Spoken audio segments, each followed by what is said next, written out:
ಉಡಾಯಿಸೋ ಖಾರ ಬಣ್ಣ ರುಚಿಯನ್ನು ನೀಡುತ್ತದೆ. ಮೆಣಸಿನ ಪುಡಿ ಚಿಂದಿ ಉಡಾಯಿಸೋ ಖಾರ ಬಣ್ಣ ರುಚಿ. ಬಿಜೆಪಿ ಧರ್ಮಯಾತ್ರೆ ಮಾಡಿದ್ರು ಧರ್ಮಸ್ಥಳದಲ್ಲಿ, ಅವ್ರು NIA ತನಿಖೆ ಆಗ್ಬೇಕಂತ ಆಗ್ರಹ ಮಾಡ್ತಾರೆ. ಅದು ಧರ್ಮಯಾತ್ರೆ ಅಲ್ಲ, ರಾಜಕೀಯ ಯಾತ್ರೆ.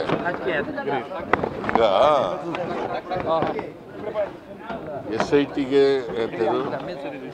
SIT ತನಿಖೆ ಮಾಡ್ತಾ ಇದೆ. ನಮ್ಮ ಪೊಲೀಸ್ನವ್ರ ಮೇಲೆ ನಂಬಿಕೆ ಇಲ್ಲ.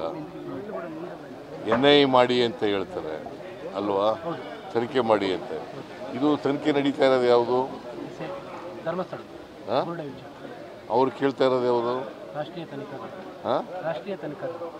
ತನಿಖೆ ಮಾಡೋರು ಪೊಲೀಸ್ನವರೇ ಅಲ್ವಾ? ನಮ್ಮ ಪೊಲೀಸ್ನವ್ರ ಮೇಲೆ ನಂಬಿಕೆ ಇಲ್ಲ ಇವ್ರಿಗೆ. ನಂಬರ್ 1. ನಂಬರ್ 2, ಬಿಗಿನಿಂಗ್ನಲ್ಲಿ ಇವರು ತನಿಖೆ ಮಾಡಿ ಅಂತ ಹೇಳಿದ್ರ? ಸ್ವಲ್ಪ ದಿನದವ್ರಿಗೆ ತನಿಖೆ ಮಾಡಿ ಅಂತ ಹೇಳಲೇ ಇಲ್ಲ. ಆಮೇಲೆ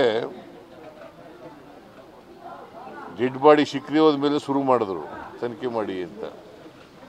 ಅಲ್ಲಿವರೆಗೆ ತನಿಖೆ ಮಾಡಲಿಲ್ಲ. ಈಗ ವೀರೇಂದ್ರ ಹೆಗ್ಗಡೆಯವರು ಏನಂತ ಹೇಳಿದ್ದಾರೆ?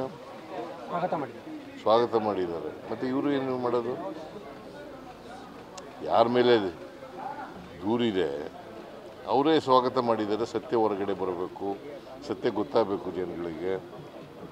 ಇವರು ನಮ್ಮ ಮೇಲೆ ಇದ್ದಂಥ ಅನುಮಾನದ ತೂಗುಗತಿ ಪರಿಹಾರ ಆಗಬೇಕು ಅಂತ ಹೇಳಿದ್ದಾರೆ ಅವರೇ. ನಾವು ತನಿಖೆ ಮಾಡಿಸ್ತಾ ಇದ್ದೀವಿ. ಇದು ನಾವು ಯಾರು ಇಂಟರ್ಫಿಯರ್ ಆಯ್ತಾ ಇಲ್ಲ. ತನಿಖೆ ಅದು ಸ್ವತಂತ್ರವಾಗಿ ಮಾಡ್ತಾ ಇದ್ದಾರೆ. ಸತ್ಯ ಹೊರಗಡೆ ಬರಲಿ, ಗೊತ್ತಾಗಲಿ.